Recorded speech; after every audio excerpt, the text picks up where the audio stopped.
Kan gitu. Mm. Nah, kalau sampai dia udah mempertanyakan kok Roh Kudus itu begini, ini sudah bahaya ini. Saya Sudah. sapa dulu. Pagi Kak Erna. Assalamualaikum kalau Muslim.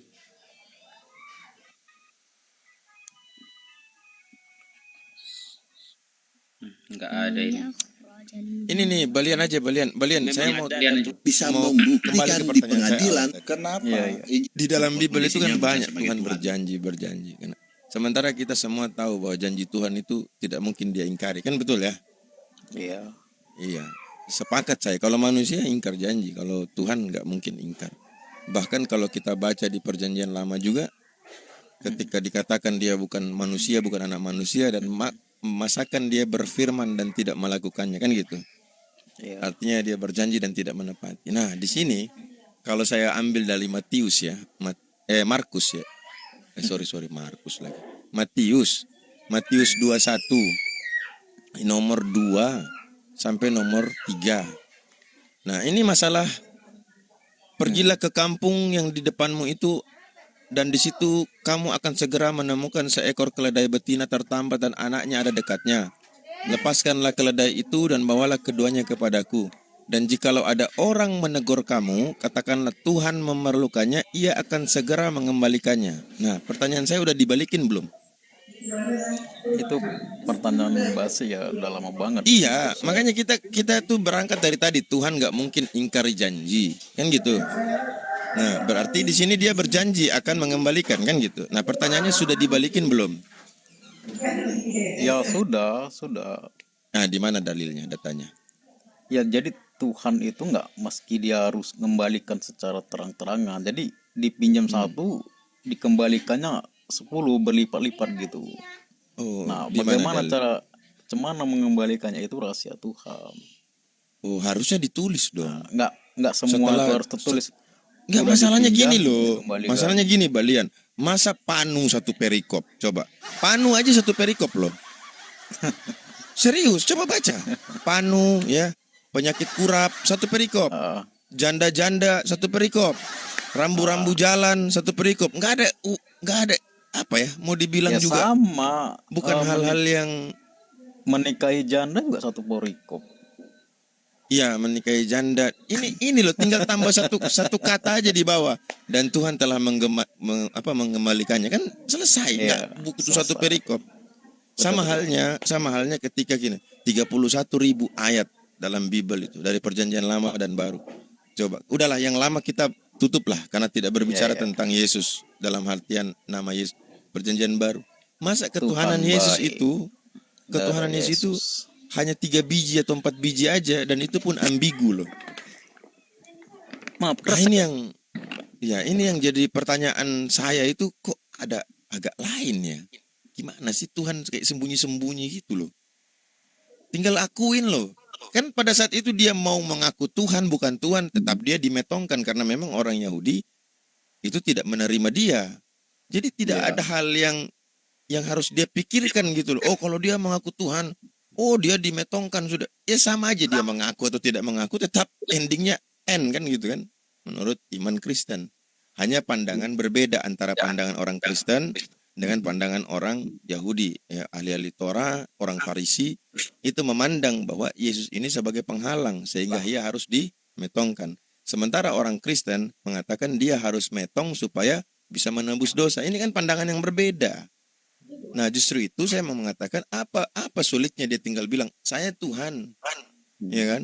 Saya ini begini dan begitu. Coba dibaca Yohanes 10 31, 32, 33 coba. Iya, itu sudah kita baca ya, dan ini juga sudah diketahui Nah, oleh teman-teman para kita tahu di bawah gitu. orang ahli Torah, orang Farisi. Mereka udah tahu semua ini karena mereka Enggak, menjadikan dasar teman-teman ini untuk menggugat Yesus, kan begitu.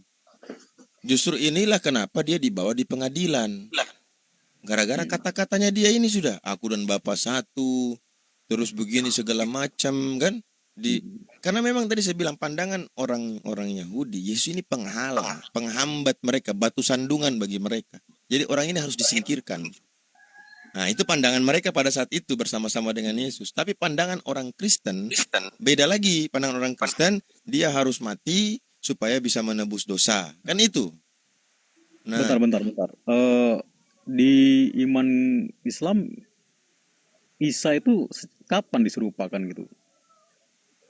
ya kan sama upaya-upaya yang dilakukan oleh Bani Israel bukan kepada Isa saja. Ah, itu kan Nabi-nabi banyak dimetongkan sama mereka kan gitu. Banyak nabi-nabi dimetongkan sama mereka Bani Israel. Nah, jadi Isa ini satu dari sekian nabi yang memang ingin dihilangkan. Nah, gitu. Jadi Allah senantiasa itu sigap kepada kekasih-kekasihnya. Bahkan Yesus kalau kita lihat di dalam Bible itu banyak itu bahwa Bapa itu senantiasa mendengarkan permintaan dia. Kayak di Ibrani itu dengan dalam kehidupannya sebagai seorang manusia, dia berdoa kepada Tuhan Bapa dengan ratap tangis yang mampu menyelamatkan dia dari maut karena kesalahannya doanya didengarkan. Nah, karena kalau doa didengar, tidak mungkin Tuhan itu tidak mengabulkan. Nah, udah didengar. Apalagi dia kekasih, orang yang terpilih. Bahwa kalau dikatakan anak lagi. Nah, kan gitu. Terus tidak ada tujuan-tujuan lain Yesus datang itu untuk mati di salib itu nggak ada. Dia itu dikirim untuk menyampaikan kebenaran supaya orang-orang tahu jalan pergi ke Bapa itu seperti apa. Bukan untuk naik di salib. Dia nggak disiapkan untuk naik di salib. Kalau dia disiapkan untuk naik di salib, ya, tidak perlu dia harus melalui proses kelahiran. Ya. Langsung aja turun dalam bentuk yang perfect, gitu. Tang, udah dewasa, gitu kan? Saya Nggak perlu sapa harus dulu. ada proses. Nah, Selamat pagi Bang Damai, Dang Dami. Islam atau Kristen Bang? Saya Kristen, Bang. Oh ya, Selamat ada pagi, Ustadz Bang. Abu di sini, ada Ustadz saya mungkin kalau mau diskusi dengan santun dan menggunakan data ya Bang ya, sama Bang Balines. Silakan Bang. Silakan Ustadz Abu. Kristen juga ya ini sebentar. ternyata. Ya, Iya. teman-teman yang di bawah bantu follow akunnya. Akun saya sudah mulai habis nih ya. Sudah banyak yang tewas-tewas sampai tanggal 15, tanggal 12. Ya, tolong di follow-follow Ya, kawan-kawan bantu saudara follow-follow yang di bawah. aja. Ya, Dan di tetek layar udah goyang ini komalnya dari tadi. ya. Sebenarnya pertanyaan saya itu buat Kristen yang Maaf, semua saya di sini. turun kembali ya. Hah? Kenapa, Bang Saya- Dami? Ya, karena saya tidak ada apa-apa untuk ditanyakan. Maksudnya? Anda baru saja berbicara, belum juga 5 detik Anda bicara. Tapi kalau memang mau turun ada keperluan nggak apa-apa, turun aja. Oke, kalau nggak turun tapi nggak nanya apa-apa, nggak apa-apa kan, dengar aja. Maksudnya? Tidak, kita kan interaksi di sini, diskusi. Anda mau tanya ke kita boleh, kita tanya ke Anda kan gitu. Oke. Cuman tadi kan saya lagi buat himbauan aja kepada saudara-saudara saya Muslim yang di bawah untuk bantu follow gitu aja. Gimana ya? Bang Dami, Ya, Kak. Bang Dami menguasai Bible? Tidak. Aduh, gini repot Bang. Ya, makanya saya bilang mending saya turun aja. Enggak gini. Bang Dami kan Kristen. Ya. Bang Dami ini beriman kepada Yesus sebagai Tuhan itu dari mana? Dari Bible, dari orang tua, dari pendeta, atau dari mana? Ya, kalau saya, ya pertama otomatis saya tahu dari orang tua duluan. Orang tua, Masya Allah. Ya, orang tua makanya dari Bible ya, Bible juga. Gitu. Dari bayi. Terus kan bayi belum bisa berpikir tuh, dia nggak tahu kan gitu. Sampai Anda sudah mulai berpikir, ya. Ya. Sudah bisa bedakan mana api, mana air kan gitu. Ya. Nah, disitulah Anda mulai bisa mengerti Tuhan yang mana berdasarkan ajaran orang tua kan gitu. Ya. Nah, setelah Anda sudah sekolah bisa membaca, Anda baca nggak Bible? Ya, baca pernah. Baca. Apa yang dibaca, Bang? Ya kalau baca isinya lah. Iya. Nah, maksudnya gini, Anda kan pasti mendapatkan informasi lebih awal nih dari orang tua. Sehingga Anda mau membacanya mencari yang diinformasikan orang tua itu kan gitu. Ya, ya. Betul tidak? Ah, seperti, iyakah Yesus Tuhan kah? Coba cari di Bible kan gitu. Nah, betul Anda cari, betul tidak Yesus itu Tuhan menurut informasi dari orang tua saya di Bible itu? Anda cari nggak? Ya, saya cari. Nah, ketemu. Ya, ada Ketemu. ada dua kata di situ. Oke, ada dua Yang kata. satu saya pernah baca kalau Yesus bilang dia adalah yang pertama dan Ya, Alfa dan yang Omega. terakhir. Hmm. Ya, itu. Oke. Itu artinya kan yang pertama dan yang terakhir kan artinya kan yang pertama. Yang pertama. Nah, itu. Tapi Anda tahu nggak bahwa Yesus itu dilahirkan oleh seorang perawan? Tahu nggak? Ya, tahu. Tahu ya. Nah, waktu Yesus mengatakan dia yang pertama, kira-kira sesuai fakta nggak?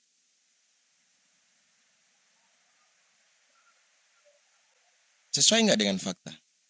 Kalau kalau bilang dilahirkan dari seorang perawang ya, itu Ya, kan dia bilang dia yang awal dan yang akhir. Sementara faktanya ibunya sudah ada, Yohanes sudah ada, Elizabeth sudah ada, Zakaria sudah ada, semuanya sudah ada.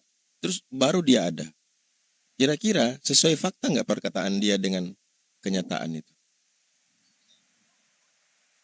itu yang saya kurang tahu itu. Nah, nggak pakai akal sehat aja dan kejujuran. Kalau lah memang kalian mengatakan, oh ya Yesus Tuhan, dari mana dalilnya? Itu karena dia berkata, aku ada sebelum Abraham ada. Aku yang awal dan yang akhir. Tapi ketika kita lihat fakta, Abraham, sebelum Abraham ada manusia lagi. Nah, yang kedua, dia bilang dia awal dan yang akhir. Sementara faktanya, dia ada setelah dia dilahirkan. Gimana itu?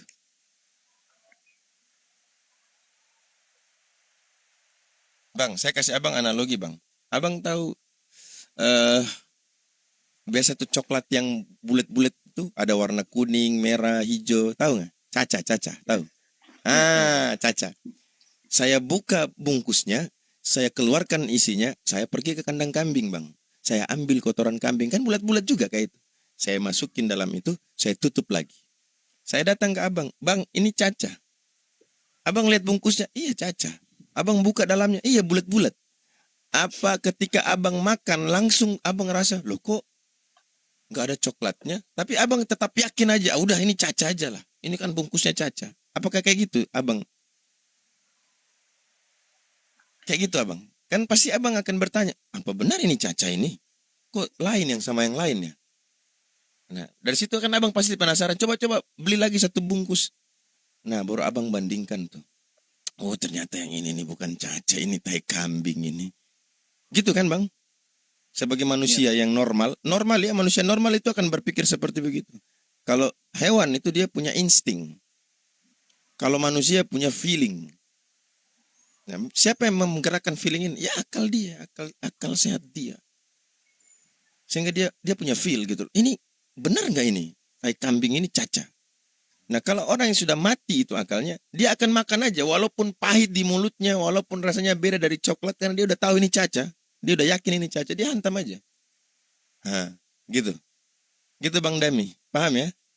Begitu juga ketika Anda dicekoki dari luar bahwa Yesus Tuhan, Yesus Tuhan. Sementara di Bible tidak menunjukkan data yang seperti yang mereka omong, Anda tetap percaya aja. Ya Tuhan dia, Tuhan dia.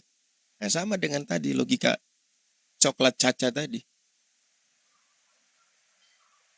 Nah justru itu Bang harus berpikir, kenapa ya kalau Yesus Tuhan?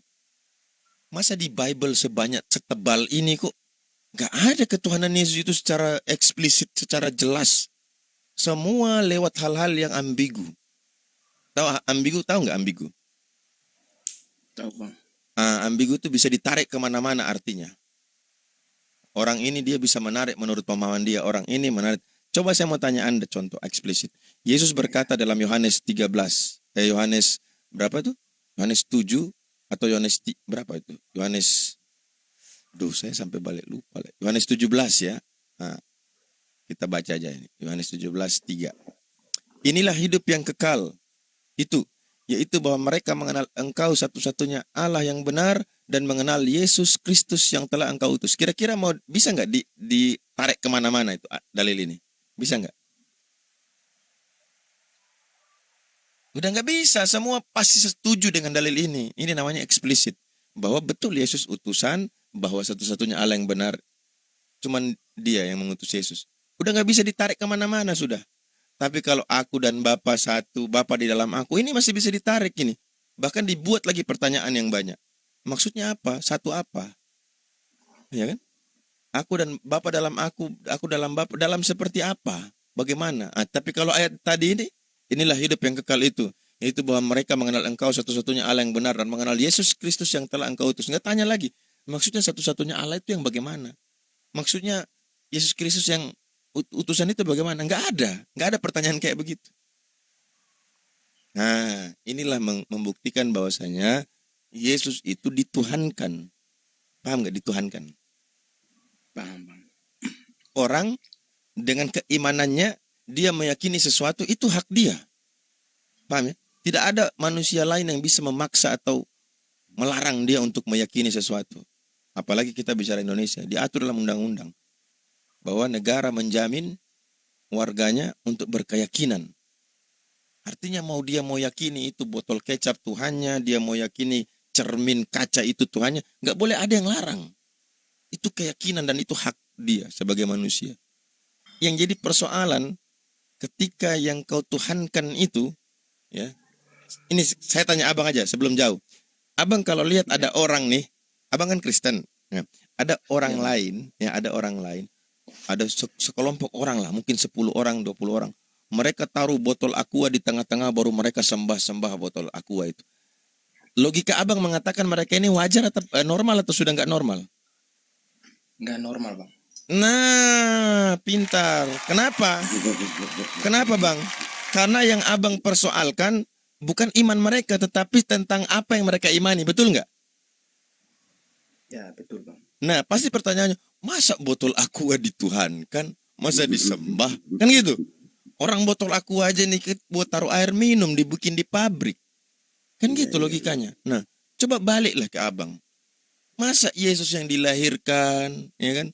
Dilahirkan dijaga sama ibunya dari bayi, ya kan? Dititip ke tetangga kalau ibunya lagi sibuk. Dia menjalani kehidupannya. Terus jadi Tuhan, gimana bang?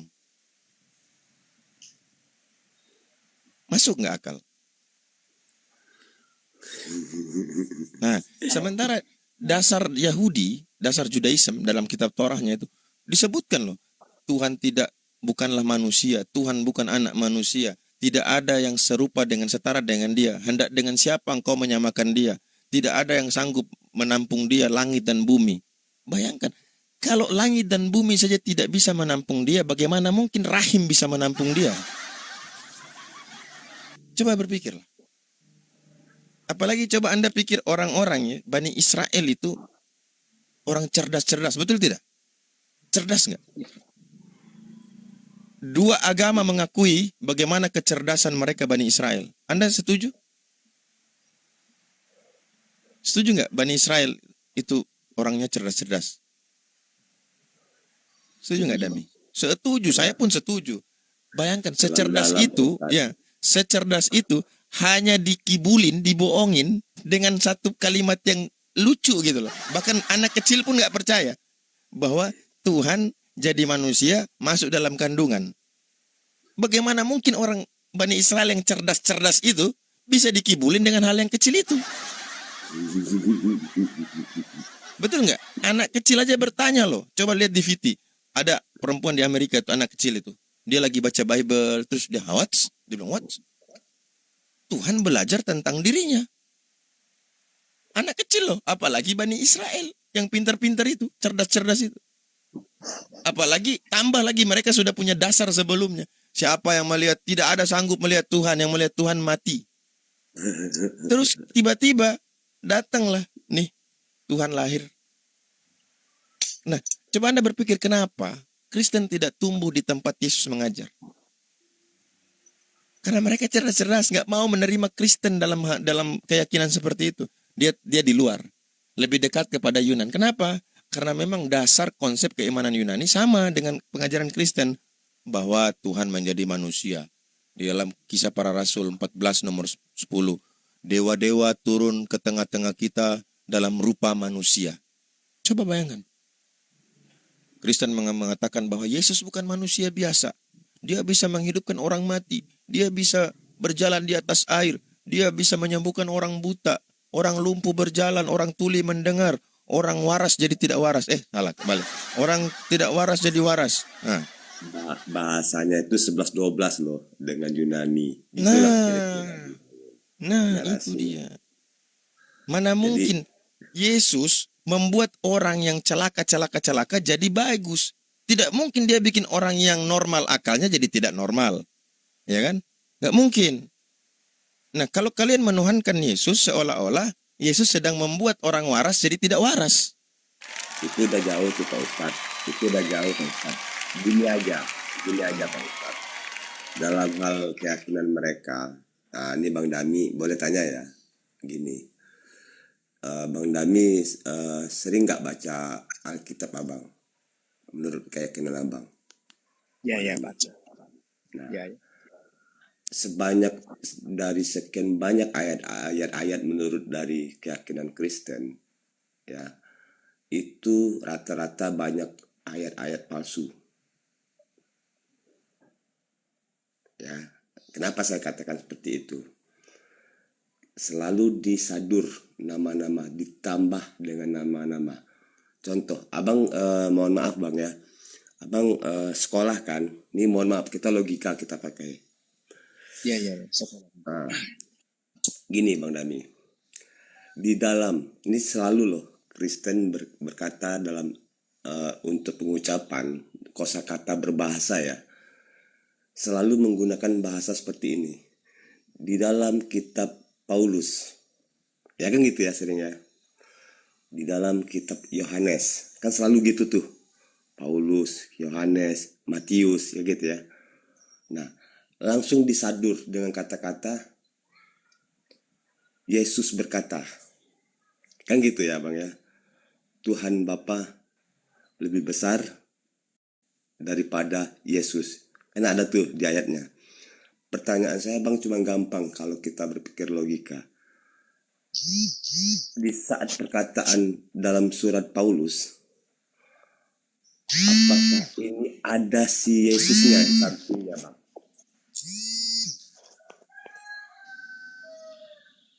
Ataukah ini hanya imajinasi Paulus menuliskan surat? Karena biasanya Bang, kalau memang sesuatu penulisan, kalau ada kata-kata Yesus, itu harusnya ada Yesus di samping mengatakan dan Paulus menulis, ataupun Matius ataupun Markus, bla bla bla semuanya. Itu Bang. Itu analogis paling gampang loh Bang. Yang kedua, di dalam Alkitab itu tidak ada tercantum namanya di dalam surat Yesus. Semuanya Paulus, Matius. Nah, logikanya Bang, kalau memang Yesus yang berkata, kenapa harus melalui Paulus? Surat-suratnya. Kenapa tidak ada surat Yesus? Itu analogis paling gampang. Kira-kira kalau Abang menulis surat, berkata sesuatu ke orang lain atas nama Abang, bagaimana kira-kira? Apakah itu imajinasi seseorang atau memang perkataan Yesus itu sendiri? Mungkin begini Bang, izin Bang Jibon ya. Ya. Dami, Dami, Bang. kalau kita Ya. baca di Yohanes 5 nomor 37, Yesus berkata ya, Bapa yang mengutus aku, dialah yang bersaksi tentang aku. Kamu tidak pernah mendengar suaranya, rupanya pun tidak pernah kamu lihat. Nah, kalau kita lihat di Yohanes 5 nomor 37 ini, itu tulisan merah, itu perkataan Yesus ya. Nah, apa poin yang saya mau maksud di sini? Kamu tidak pernah mendengar suaranya, rupanya pun tidak pernah kamu lihat. Baik. Ketika di Matius 3 nomor 17, lalu terdengarlah suara dari sorga. Siapa yang dari sorga ini? Bapa kan? Yang mengatakan, inilah anakku yang kukasihi. Kepadanya lah aku berkenan. Tuh orang-orang mendengar waktu Yesus dibaptis. ada burung Roh Kudus itu burung, ada Yesus yang dibaptis, ada suara dari atas, dari sorga. Lalu bagaimana di dalam Yohanes Yesus mengatakan, kamu tidak pernah mendengar suaranya, rupanya pun tidak pernah kamu lihat. Nah, pertanyaannya, benarkah perkataan Yesus ini? Coba Bang Dami jawab, betulkah yang Yesus katakan ini? Bahwa suaranya kamu tidak pernah dengar.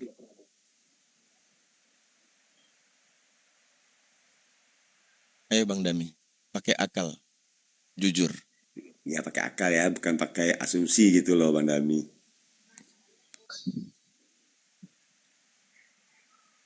Bisa diulangi Bang? Oke. Di dalam Yohanes 5:37, Yesus berkata, kamu tidak pernah mendengar suaranya, suara Bapa. Rupanya pun tidak pernah kamu lihat. Nah, ini perkataan Yesus, tinta merah nih. Oke. Di Matius ini, bukan perkataan Yesus, tapi ada orang berkata, lalu terdengarlah suara dari sorga yang mengatakan, inilah anakku yang kukasihi, kepadanya lah aku berkenan. Nah, gimana ini? Yesus bilang gak ada yang bisa dengar suaranya, rupanya pun tidak bisa dilihat. Tapi kok tiba-tiba ada suara dari sorga?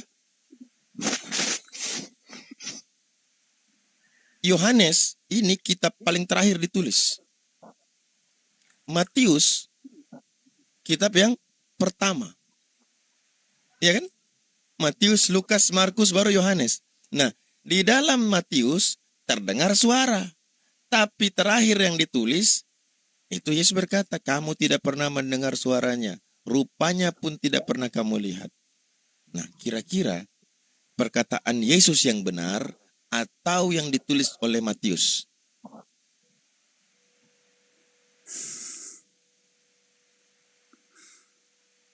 Ayo. Pusing, bingung. Ini bukan apa ya Bang Dami ya, bukan kita menyudutkan abang atau itu analogisnya aja loh Bang. Berarti kan ada kontroversi loh Bang. Kami tidak menjudge bla bla bla enggak Bang ya. Tapi secara logika kita berpikiran, iya ya, iya ya. Jadi jangan dicekok gitu loh Bang. Dogma seperti yang kata Ustadz tadi.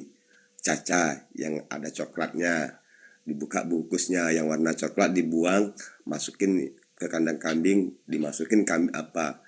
Nah, setelah istilahnya jangan dicoba dulu Bang. Dari rasa sudah beda loh. Dari bau udah beda, apalagi rasa kan. Masa ini coklat kan gitu ya Bang, secara logikanya. Dicium kok lain, ini bukan coklat Caca ini gitu loh Bang. Kita nggak mesti harus mencoba dulu baru kita membuktikan gitu loh Bang. Nah, sekarang kita sudah tahu nih ada keganjalan dalam bahasa kosakatanya Bang. Terus kita ngeyakinin gitu. Waduh Bang, kalau ini kata-katanya agak lain ini. Agak membingungkan. Kira-kira gitulah yang amsalnya ibaratnya dari Pak Ustadz tadi. Jadi jangan dicoba kalau umpamanya udah ada keraguan gitu loh Bang. Ini Bang Ben, Assalamualaikum Bang Ben. Assalamualaikum warahmatullahi. Nah, apa nanti setelah ini saya tanya ke Bang Ben. Saya tanya Dami. Dami Ya, kan Tuhannya Yesus nih. Menurut Dami, kejahatan itu siapa yang ciptakan?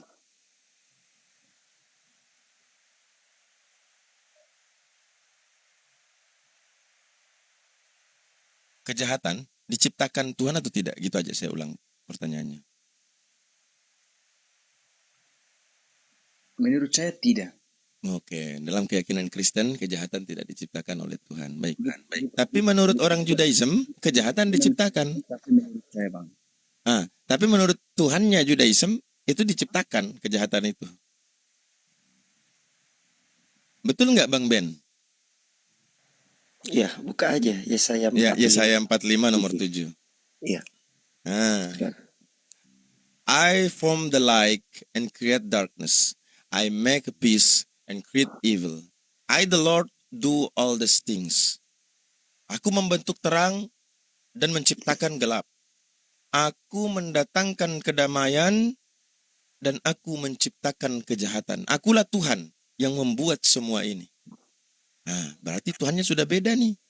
Tuhannya Kristen dengan Tuhannya Judaism berbeda. Betul nggak? Itu bacain yang LA itu korup itu terjemahan. Iya, LAI merubah.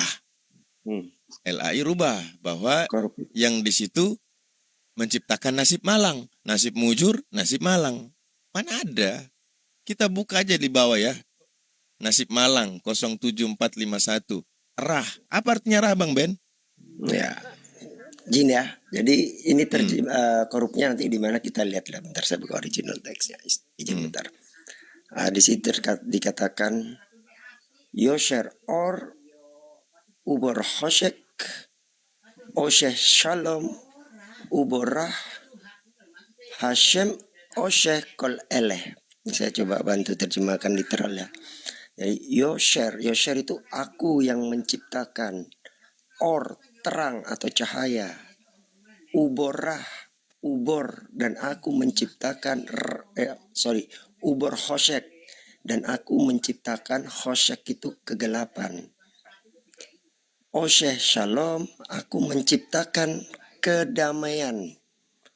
Uborah, ubor, dan aku menciptakan rah, kejahatan. Jadi ada dua kata yang dipelintir atau yang dikorup sama LAI. Kata Shalom yang artinya kedamaian diganti nasib baik. Kata rah yang artinya kejahatan diganti nasib buruk. Makanya di akhir ayat itu tertulis Hashem Oshe Kol Eleh, Tuhan menciptakan segala sesuatu. Jadi berdasarkan Yesayahu 45 nomor 7, Tuhan itu juga selain menciptakan kedamaian, dia juga menciptakan kejahatan. Lanjut Bang Abu. Siap. Bang Dami, monitor Bang Dami. Ya Bang. Oke. Anda meyakini Tuhan tidak menciptakan kejahatan, tetapi Islam, Judaism meyakini. Nah, pertanyaannya, apakah ketika Tuhan menciptakan kejahatan, lalu Tuhan menginginkan bahwa semua manusia harus melakukan kejahatan? Kan tidak ya Bang Dami ya? Dibuka aja mute-nya Bang, kita interaktif aja. Kan Tuhan tidak menginginkan kan? Tetapi selaku pencipta, dia harus adil dalam penciptaannya. Kenapa harus adil? Harus seimbang. Dia ciptakan malam, dia ciptakan pagi. Dia ciptakan laki-laki, dia ciptakan perempuan. Dia jadikan langit, dia jadikan bumi. Semua berpasang-pasangan. Lah ketika dia ciptakan kedamaian, masa dia nggak ciptakan lawannya? Berarti ada yang tidak sempurna dari penciptaan Tuhan. Sementara dia maha pencipta. Kok maha pencipta ada yang tidak diciptakan? Nah ini sudah rancu kan? Maka ketika orang Kristen mengatakan kejahatan tidak diciptakan, berarti ada Tuhan lain, ada kuasa lain yang juga memiliki kuasa mencipta. Wah ini udah nggak betul ini. Udah nggak betul kan, betul Dam ya? Tapi pertanyaan kedua, apakah Tuhan menciptakan kejahatan lalu menginginkan semua manusia berbuat jahat? Tidak. Tidak begitu. Sama halnya saya kasih analogi ini, pisau. Penjual pisau, dia itu menyediakan pisau dan orang yang membelinya itu punya dua tujuan. Ada yang baik, ada yang jahat. Apakah yang salah itu penjual pisaunya? Tidak. Justru itu Tuhan memberikan free will kepada manusia. Ini ada jahat, ada baik. Silakan kalian pilih. Konsekuensinya kalian udah tahu nih. Kalau jahat, neraka. Kalau baik, surga. Silakan kalian pilih. Kalau kejahatan tidak diciptakan, bagaimana manusia bisa memilih? Gimana, Dami? Anda tahu terang karena ada gelap kan? Iya Bang. Nah, Anda tahu Anda laki-laki karena ada perempuan kan? Betul. Bagaimana Anda tahu kebaikan kalau tidak ada kejahatan? Itulah Tuhan menciptakan kejahatan supaya manusia itu bisa tahu ada pembandingnya. Gitu Bang Dami. Bukan berarti ketika kita katakan Tuhan menciptakan kejahatan, Tuhan itu jahat. Atau Tuhan menciptakan kejahatan, lalu semua harus jahat. Tidak. Tidak begitu. Supaya manusia itu memilih. Jadi keyakinan abang Tuhan tidak menciptakan kejahatan berarti Anda sedang meragukan eksistensi atau kapasitas Tuhan dalam hal mencipta. Berarti ada sesuatu yang tidak diciptakan. Apa itu kejahatan? Sementara semuanya diciptakan. Satu yang dia tidak ciptakan. Berarti dia gagal sebagai maha pencipta. Ya itu. Gagal sudah. Makanya kalau ada sesuatu di luar Tuhan yang itu tidak diciptakan oleh Tuhan, berarti gagal klaim Tuhan sebagai Maha Pencipta. Ketika Tuhan bukan lagi Maha Pencipta, maka dia bukan lagi Tuhan. Makanya di akhir ayat kan dikunci itu dikatakan Hashem Oshekol Eleh, Tuhan menciptakan segala sesuatu. I the Dikunci Lord, di situ. ya. I the Lord Iya. do all these things. Aku yang melakukan semuanya ini. Gimana Bang Dami? Bisa berpikir? Bisa Bang Bi. Oke, coba Abang renungkan bagaimana kekuasaan Tuhan yang tidak terbatas itu lalu kita manusia membatasi. Bisa nggak manusia mampu membatasi? Bisa nggak Bang? Anda mampu membatasi Tuhan? Bang Abu bisa minta Ya. tolong bacain John 4:22 sama 23. Yang mana KJV? Enggak, bahasa Indonesia aja. Yohanes LAI. berapa? 4? Nomor 22 sama 23. Oke. Izin Bang Abu. Oke, 422 kita tampilkan. Oke. Kamu menyembah apa yang tidak kamu kenal? Kami menyembah apa yang kami kenal, sebab keselamatan datang dari bangsa Yahudi. Tetapi saatnya akan datang dan sudah tiba sekarang bahwa penyembah-penyembah benar akan menyembah Bapa dalam roh dan kebenaran, sebab Bapa menghendaki penyembah-penyembah demikian. Dah. Nah, pertama Yesus bilang, kami menyembah. Dia mengakui Bang, dia nyembah Bapa Bang. Bahkan dia 23 dia bilang, siapa yang disebut penyembah benar itu? Penyembah Yesus atau penyembah Bapa? Saatnya penyembah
Bukan Bang.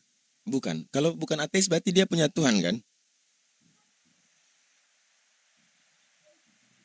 Betul nggak? Ateis kan tidak. Theos, Tuhan. Tidak punya Tuhan atau tidak percaya Tuhan. Nah, Yesus bukan ateis. Yesus percaya sama Tuhan. punya Tuhan dia. Punya Tuhan dia. Ayatnya di sini Bang Dami. Yohanes 20 nomor 17. Yesus bilang gini.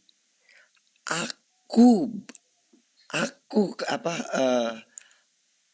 akan kembali kepada Bapakku dan Bapakmu, Tuhanku dan Tuhanmu. Dia punya Tuhan Bang. Ya. Jelas.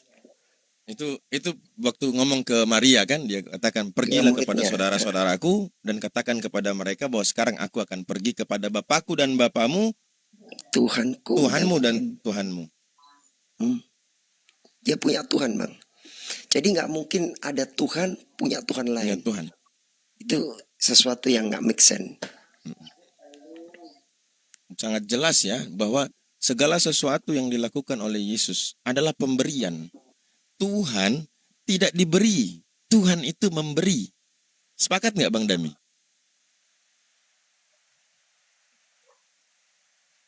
Sepakat nggak? Kalau ada Tuhan yang diberi berarti dia ada kekurangan sesuatu dari Tuhan itu.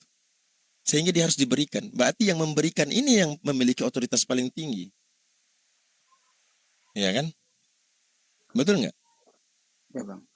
Ya, berarti fixlah dari pernyataan Yesus tentang dirinya, dari perbuatan-perbuatannya, dia ini diberikan. Kenapa dia diberi? Ya memang namanya utusan Tuhan, dia harus difasilitasi yang VVIP. Tahu nggak ketika presiden mengutus menteri-menterinya menjadi delegasi negara ini ke luar negeri? Nggak ada menterinya naik Gojek pergi ke bandara. Nggak ada. Dia dikawal sampai bandara. Sampai di bandara nggak ada duduk di penumpang-penumpang gabung dengan yang lain. Nggak, mereka di ruangan khusus. Ya, sampai di sana naik pesawat nggak pakai ongkos sendiri, dibiayai karena dia delegasi negara. Begitu juga ketika Tuhan menganugerahkan anaknya yang tunggal. Menganugerahkan itu bukan memberi loh. Memberi ini kan hal yang biasa, tapi lebih daripada memberi. Menganugerahkan itu, kata menganugerahkan itu artinya ya pemberian tapi yang mulia gitu loh. Supaya apa? Dari dia ini supaya manusia itu tidak binasa. Pengajaran-pengajaran Yesus, ajakan-ajakan Yesus, supaya manusia itu mau kembali setelah mereka itu keluar dari jalan Tuhan. Yesus ajak mereka kembali lagi. Ayo. Karena tidak ada sekarang ini yang bisa kenal Bapa kalau tidak lewat dia. Sebab orang-orang sebelumnya di masa Musa telah jauh, sudah menyimpang dari ajaran Musa. Makanya Yesus menekankan kembali perkataan Musa, Shema Israel, Adonai Eloheinu, Adonai Ehad. Yesus mengulang, Shema Israel, Adonai Eloheinu, Adonai Ehad. Datang orang belakangan yang bukan murid Yesus, tidak pernah bertemu Yesus, merubah Shema. Shema Yunani, Adonai Eloheinu, Adonai 3. Nah, berbeda. Berbeda jauh. Ya. Yesus mengulang perkataan Musa yang 500 tahun, 600 tahun telah lewat. Karena kenapa? Orang-orang pada saat itu sudah menyimpang dari ajaran Musa. Maka dikembalikan lagi Yesus untuk mengembalikan mereka. Setelah Yesus tidak ada, menyimpang lagi, maka datanglah Nabi yang terakhir Rasulullah dengan berkata, Ta'alau ila kalimatin sawa. Apa? Mari kita kembali kepada kalimat yang sama. Kalimat yang diajarkan oleh Abraham, kalimat yang diajarkan oleh Musa, kalimat yang diajarkan oleh Isa atau Yesus. Supaya kita ini sama. Sama, menyembah satu Tuhan. Ketika kita sudah kembali ya, dengan satu kalimat yang sama, maka tidak ada lagi perbedaan antara saya dan kau. Itulah fungsinya para nabi yang dari Tuhan diutus kepada umat. Kenapa? Karena Tuhan sayang sama kita. Tuhan nggak mau kita itu masuk neraka. Belajar lurus dengan Ustadz ini, tapi kalau mau belajar bengkok dengan Unireva, baru. Kalau ini Itu lurus, Bang Dami. Jadi mudah-mudahan ya kami di sini berdoa, saudara-saudara Muslim itu selalu mendoakan kebaikan. Walaupun Anda bukan Muslim, tapi kita mendoakan orang lain untuk mendapatkan hidayah, kebenaran, itu wajib bagi kami. Mendoakan kalian supaya kalian itu dibukakan hatinya, menerima kebenaran dan menjadi keselamatan akhirat kalian. Karena tidak ada yang menjamin keselamatan kecuali hanya Islam. Boleh kita uji.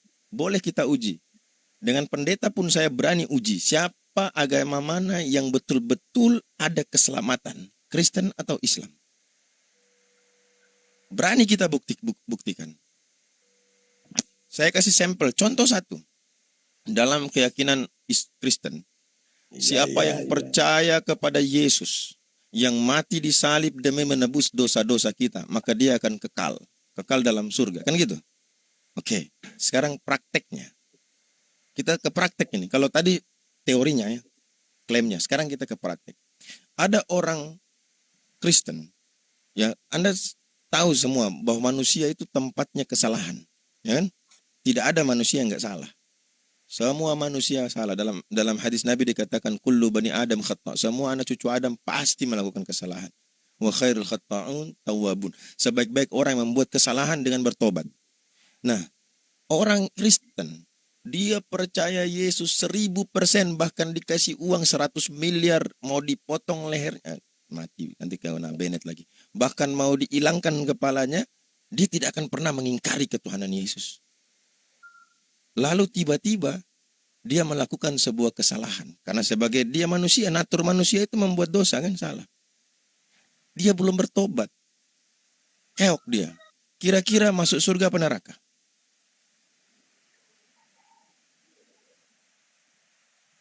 Dami. Masuk surga atau masuk neraka? Ya, masuk surga atau masuk neraka? Dia percaya Yesus nih, 1000%. Bahkan tidak ada yang bisa menghalangi dia untuk meyakini hal itu. Lalu tiba-tiba di akhir hidupnya, dia melakukan pelanggaran. Bayangkan, umpama dia 60 tahun, 59 tahun, 11 bulan, ya, 30 hari. Pokoknya 1 hari aja dia melakukan kesalahan itu. Dia melakukan kesalahan lalu dia mati dalam keadaan itu. Dia masuk surga apa neraka? Dalam keyakinan Kristen.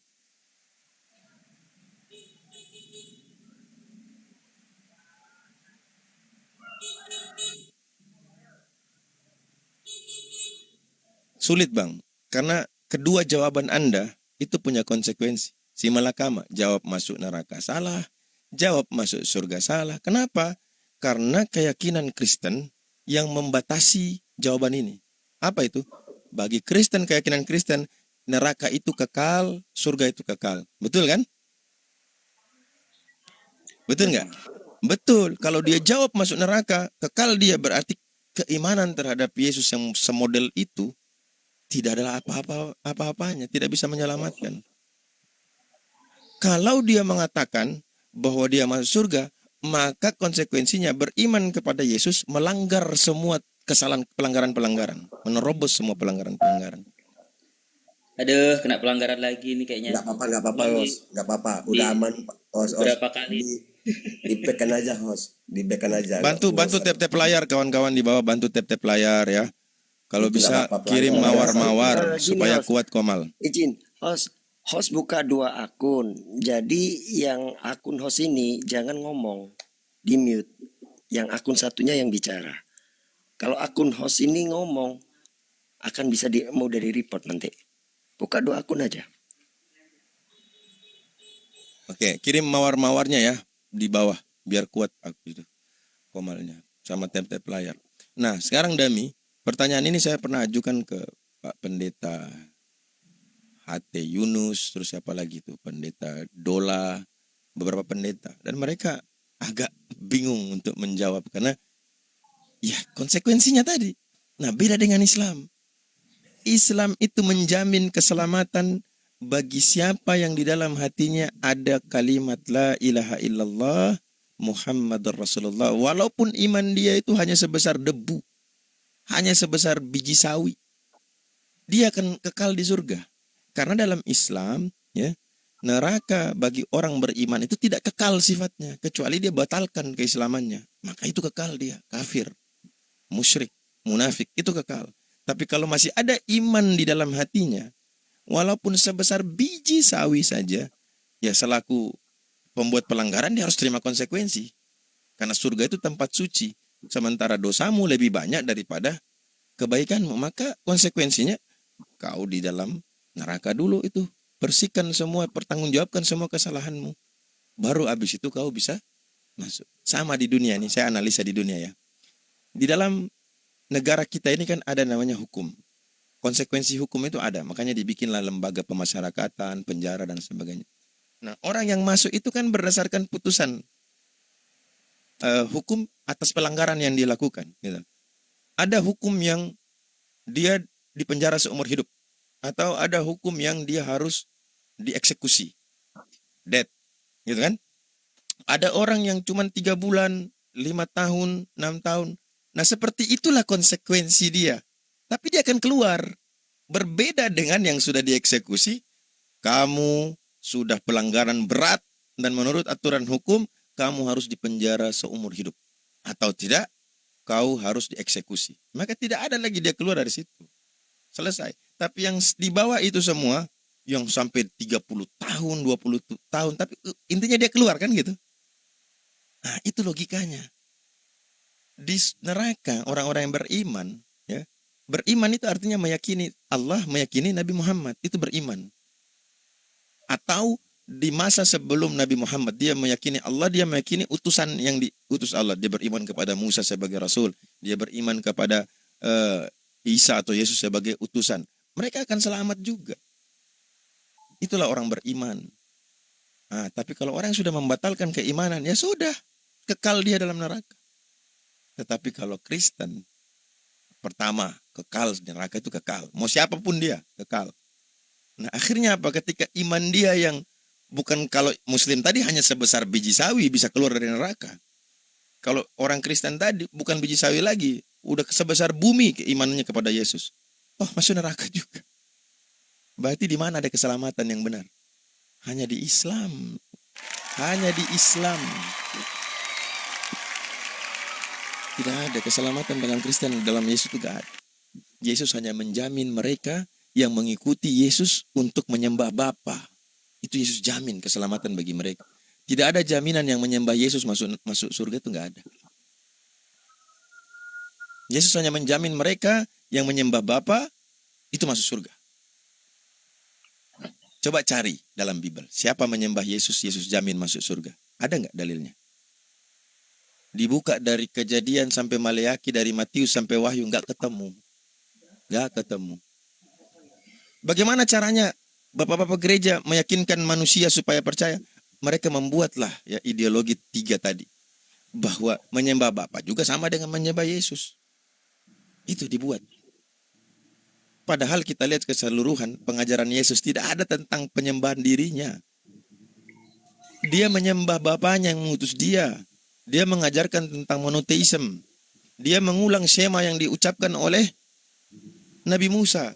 Dia juga mengatakan bahwa dia hanya diutus kepada domba-domba yang tersesat dari Bani Israel. Karena apa? Domba-domba liar yang keluar dari pengajaran Musa, itulah yang ingin dikembalikan oleh Yesus. Sekian, tidak ada lagi yang bisa kita bantah. Perkataan Yesus saya pun gak berani bantah. Kalian berani bantah Yesus, saya gak berani. Gimana Dami? Ya, Bang. Ya saudara, Anda Bahkan bergumul tadi kan dengan sudah diri Anda. Dikasih lihat ya di ayatnya ya, Yesus bilang apa? Saatnya penyembah yang benar akan menyembah Bapa, bukan menyembah dia. Jelas itu ayatnya.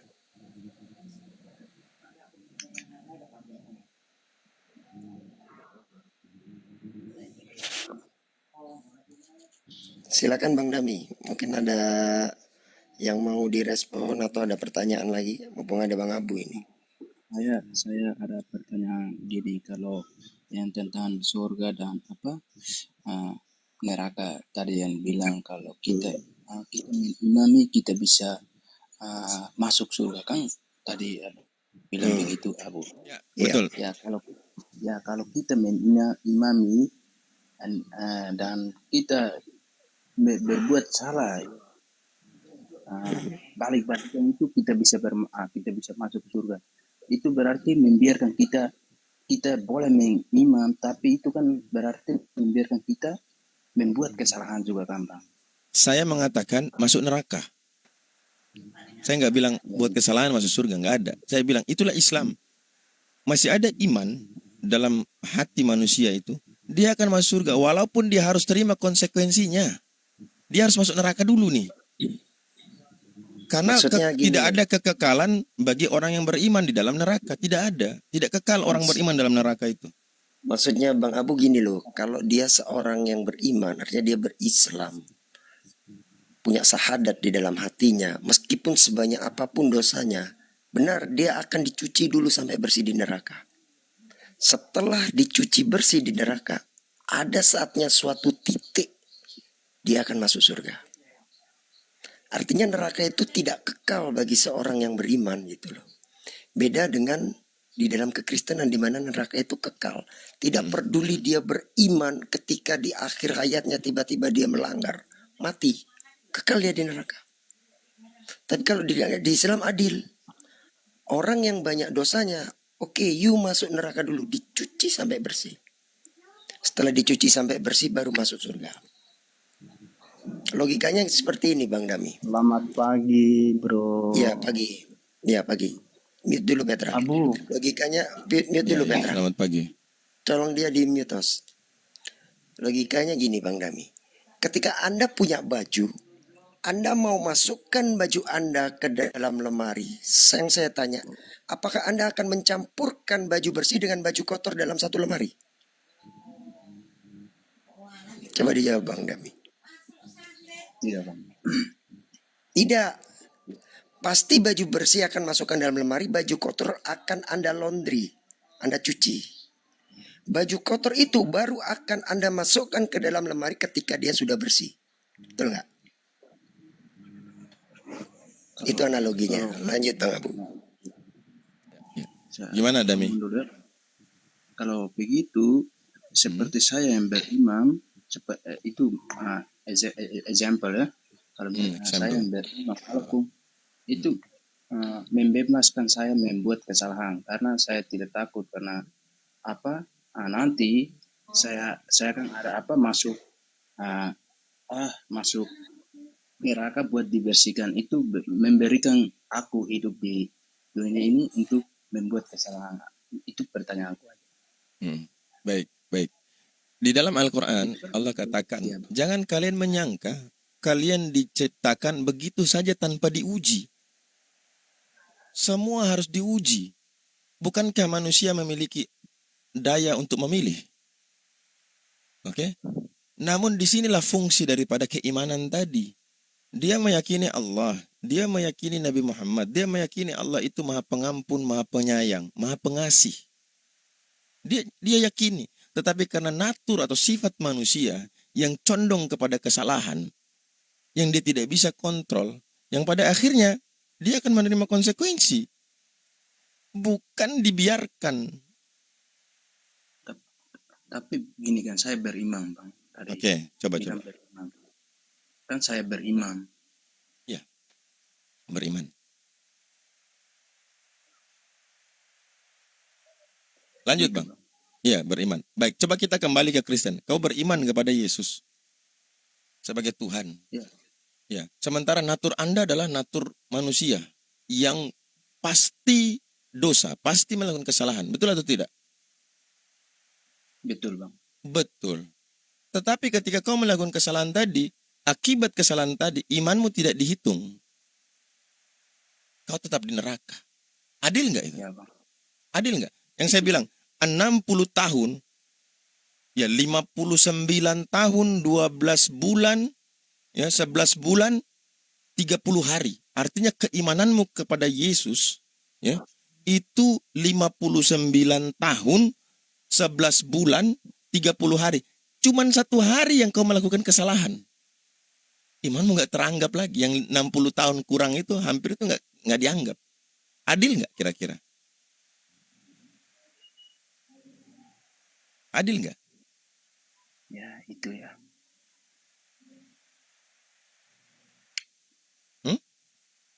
Kira-kira menurutmu adil nggak? Wah Tuhan, saya beriman kepadamu itu hampir 60 tahun loh. Saya hanya buat 1 kesalahan saja dan kamu tahu bahwa manusia itu tempatnya kesalahan.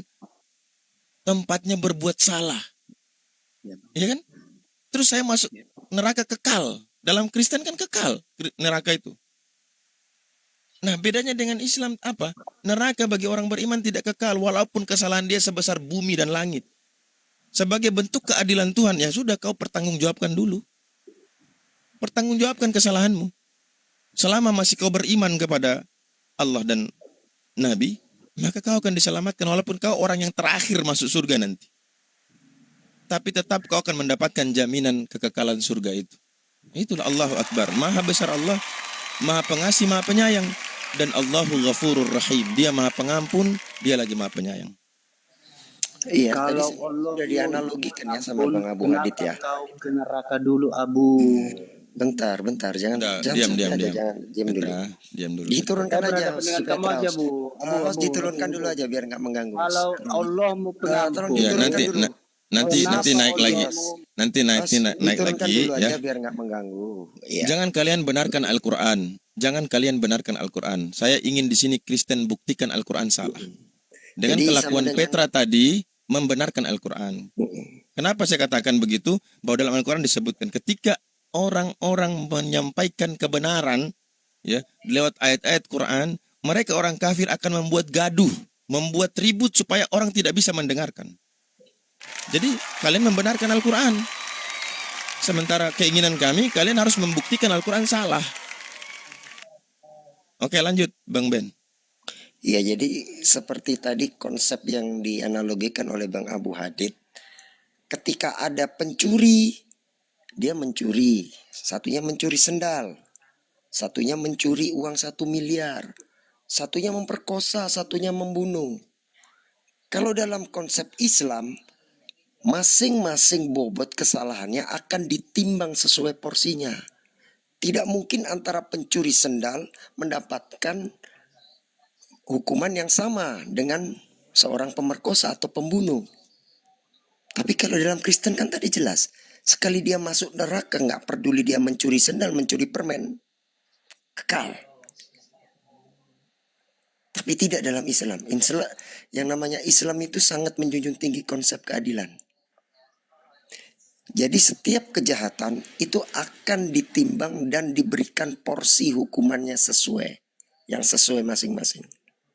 Tidak bisa kita memberikan hukuman pencuri permen disamakan dengan seorang pembunuh. Tidak. Lanjut Bang Abu.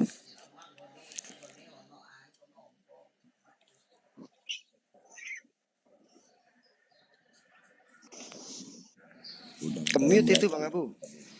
ada yang mulai tantrum tadi. Aduh.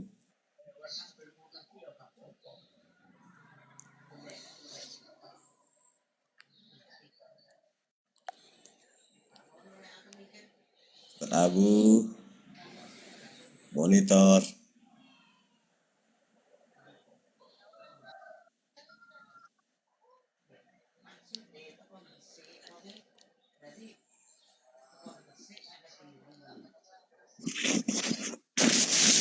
Di mana Bang Dami kira-kira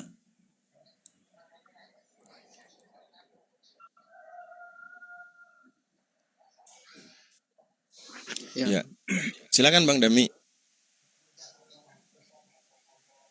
Kita sudah bicara tentang ketuhanan. Kalian menuhankan Yesus. Kita sudah bicara tentang keselamatan. Itu pun nggak bisa dalam kekristenan membuktikan keselamatan yang benar. Nggak bisa. Sama halnya membuktikan ketuhanan Yesus dalam Bible juga nggak ada. Jadi ketika Anda bertahan dengan itu maka kita nggak bisa ngapa-ngapain. Itulah pilihanmu. Karena Allah berkata dalam Al-Quran, "Wa man syaa'a falyu'min, wa man syaa'a falyakfur." Siapa mau beriman, itu urusan terserah dia. Siapa mau ingkar, itu juga terserah dia. La ikraha fid din, tidak ada paksaan kepada seseorang untuk memeluk agama Islam. Kembali kepada dia. Islam bukan agama paksaan. Kalau kita lihat sejarah ya, bagaimana Kristen mulai muncul, itu penuh dengan intimidasi, penuh dengan kekerasan, penuh dengan paksaan. Dan itu diakui oleh Katolik. Sejarah mereka mengetahui bagaimana mereka menyebut dengan masa-masa kegelapan, di mana pembantaian, dan fakta sejarah menunjukkan berapa jumlah nyawa yang hilang akibat itu. Kristen nomor 1 tertinggi, 125 sampai 225 juta nyawa. Islam paling mana? Paling bawah. Paling bawah. Bayangkan itu. Ini sejarah, kita nggak bisa tutup mata dari sejarah, dari fakta. Mana ajaran kasih yang sebenarnya? Lagi-lagi Islam. Karena Islam itu rahmatan lil alamin. Bentuk kasih sayang untuk seluruh alam, bukan manusia saja. Bahkan dalam perang diatur, nggak boleh kalian membantai orang tua, perempuan, anak-anak, nggak boleh. Kalau ada di situ ya, ada tempat ibadah, jangan kalian hancurkan. Toko-tokonya jangan kalian apa-apakan. Karena kenapa? Di dalam Al-Quran dijelaskan di dalam surah Al-Maidah ayat 8. Ya ayyuhalladzina amanu kunu qawwamina lillahi syuhada'a bil qisti wa la yajrimannakum ya sana'anu qaumin ala alla ta'dilu i'dilu huwa aqrabu littaqwa wattaqullaha innallaha khabirum bima ta'malun. Hai orang-orang yang beriman, Nih, beriman seruannya. Hai orang-orang yang beriman, yang tidak beriman tidak hai. Ya. Hendaklah kamu menjadi orang-orang yang selalu menegakkan kebenaran karena Allah. Menjadi saksi dengan adil. Dan janganlah sekali-kali kebencianmu terhadap suatu kaum mendorong kamu untuk berlaku tidak adil. Berlaku adil. Karena adil itu lebih dekat kepada takwa. Dan bertakwalah kepada Allah, sesungguhnya Allah Maha mengetahui apa yang kamu kerjakan. Jadi bukan karena saya benci sama kalian, bukan karena saya nggak suka, lalu saya memperlakukan kalian tidak adil. Ini dilarang dalam ajaran kami. Dilarang. Inilah konsep Islam yang betul-betul ya memberikan perintah dan mempraktekkan perintah kasih sayang antara sama manusia. Dan terbukti dalam sejarah. Terbukti dalam sejarah. Mana Islam itu mendominasi ya dalam hal peperangan. Enggak, Islam selalu defense saja. Kalau saya nggak diganggu, saya nggak ganggu. Kalau saya diganggu, saya akan berdiri tegap. Karena itulah prinsip. Bukan diganggu kita letoy-letoy. Wah. Bukan yang begitu. Islam itu kuat, Islam itu tegas, Islam itu juga penuh dengan kasih sayang. Gitu Bang Dami.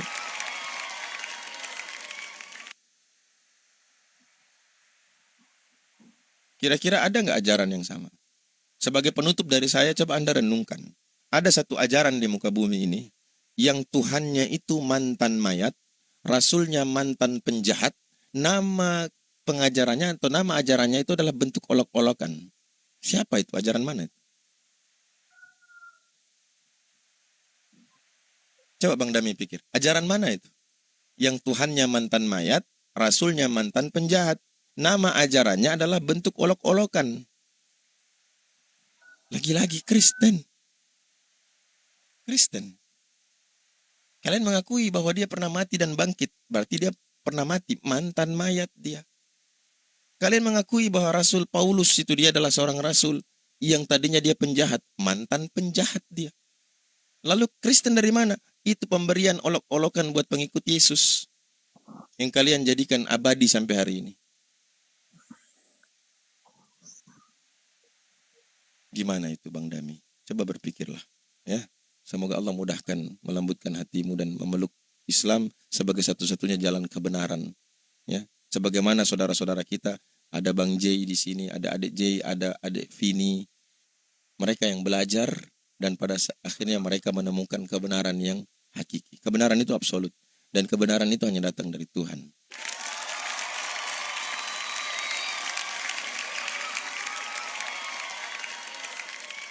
Silakan Bang Dami.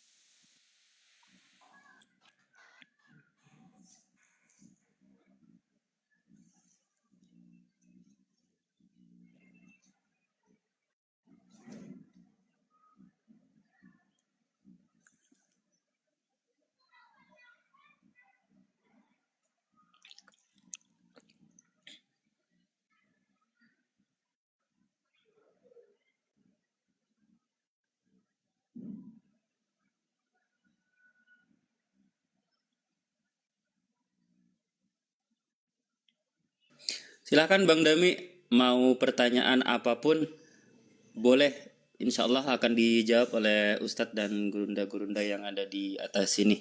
Apapun itu. Karena kita bertanya, abang kan sangat santun kayak gitu. Ini saya sapa dulu ya. Yang satunya nih Bang Sang Hukum dan Kebenaran. Assalamualaikum atau selamat pagi Bang, kalau non-muslim.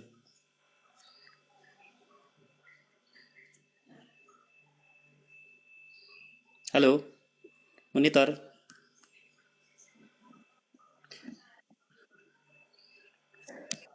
Monitor, coten-coten di bawah, tolong ya, jangan kepanasan, kita lagi edukasi ini, udah kadung edukasi ini kayaknya kan ya.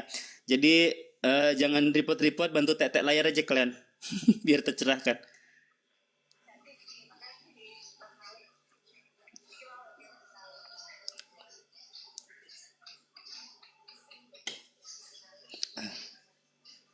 Abang Sang Hukum, oke, izin saya turunkan ya, karena nggak ada suaranya.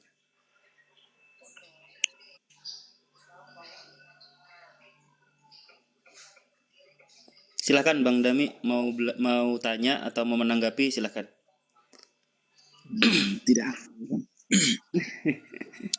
Masya Allah ya, Bang Dami itu sampai bisa ada di Komal ini itu apa pernah berpikir sebelumnya, Bang Dami?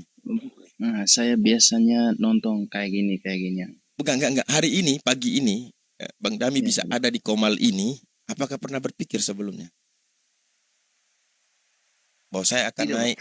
Ya, berarti ada sesuatu yang Allah itu menghendaki kepada kita. Karena kita semua nggak bisa ngapa-ngapain kalau tidak ada kehendak Tuhan, kan benar ya?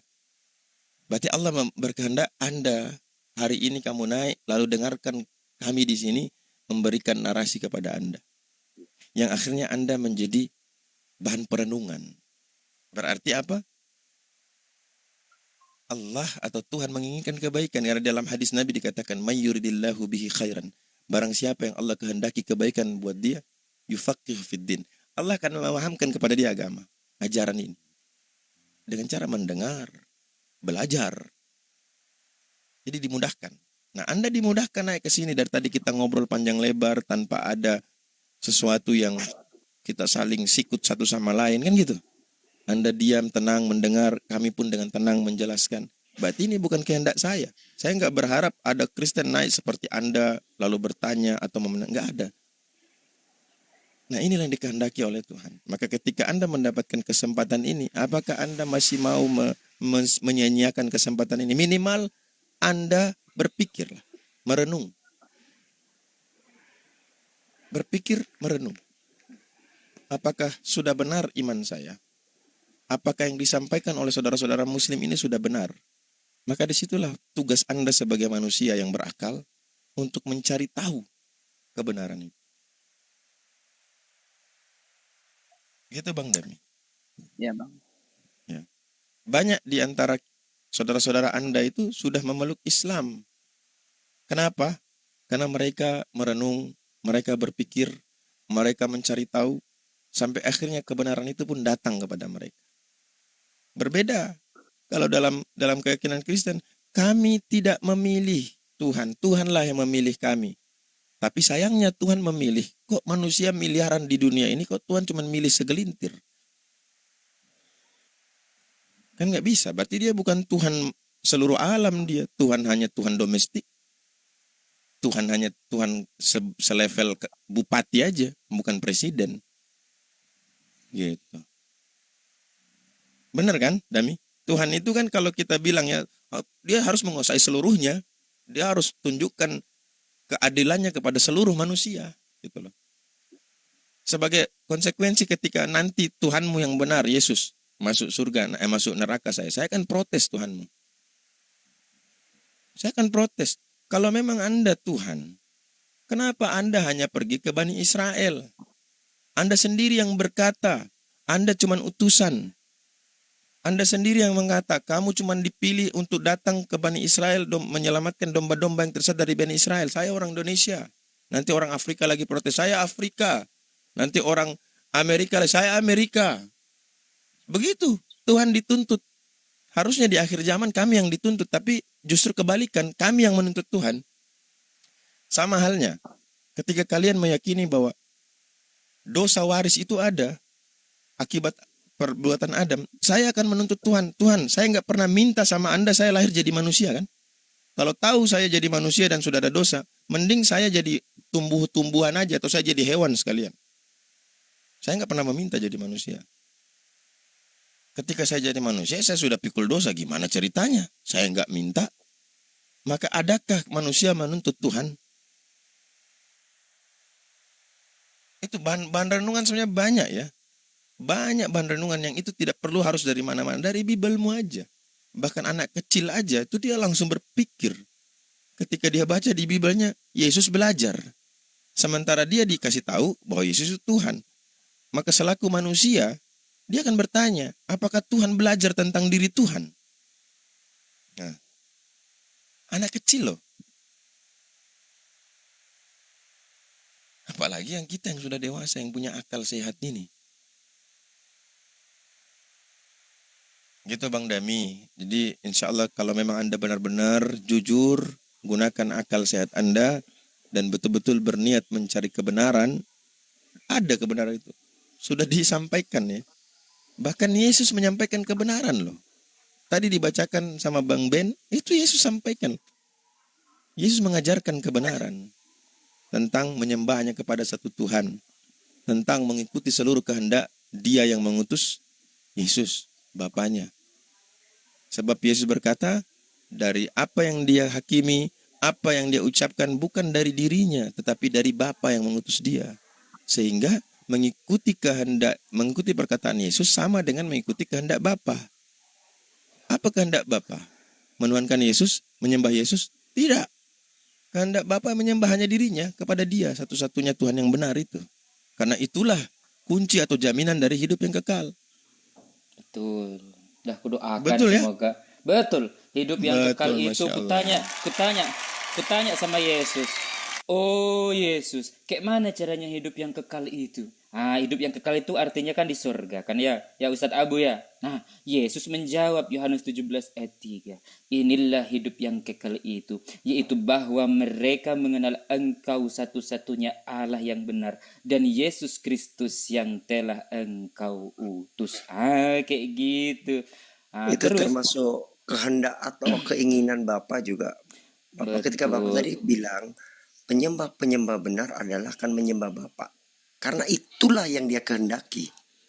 Jadi Bapak sendiri juga sama, senada dengan Yesus. Ingin kita menyembah Dia, bukan menyembah Yesus. Lalu di Itu 1 Yohanes ayatnya. 2 ayat 6, barang siapa mengatakan bahwa ia ada di dalam Dia, ia wajib hidup sama seperti Kristus telah hidup. Yesus bersunat, Yesus tidak ke sinagogi, tidak ke gereja. Nah, tapi kembali lagi, semoga kau doakan, kau sangat santun ya Bang Dami ya. Aku suka kalau santun kayak gini, enggak celoteh kayak gitu ngehujat. Enggak suka aku kayak gitu kan. Karena apa itu ya? Karena apa namanya kalau masuk Islam tuh Ustaz, hidayah ya Ustaz ya. Hidayah itu kan datangnya dari hati nurani kayak gitu. Jadi aku nggak mau apa namanya memaksa karena la ikraha fidin katanya kan. Jadi menggunakan logika, akal, apalagi mempelajari tentang Bible itu sendiri. Karena di Matius 15 ayat 24 juga aku temukan, aku hanya diutus untuk domba-domba yang sesat dari umat Israel. Artinya bukan untuk semua kayak gitu. Bukan innani anallah la ilaha illa ana. Nah, enggak ada kayak gitu. Itu dilanjut lagi sama Ustadz Abu. Semoga di bulan puasa ini kau mendapat pencerahan, setidaknya belajar kayak gitu. Aku suka kali kalau orang belajar karena aku pun mendapat hidayah itu dari belajar. Kayak gitunya. Silahkan dilanjut lagi.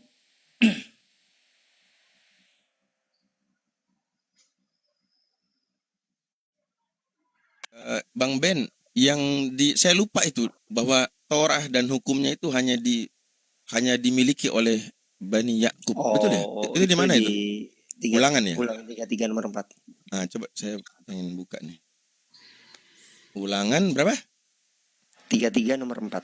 Oke, kita buka ya. Ulangan 33. Nah, ini Dami dengarkan ini. 33 nomor 4. Nah, ini.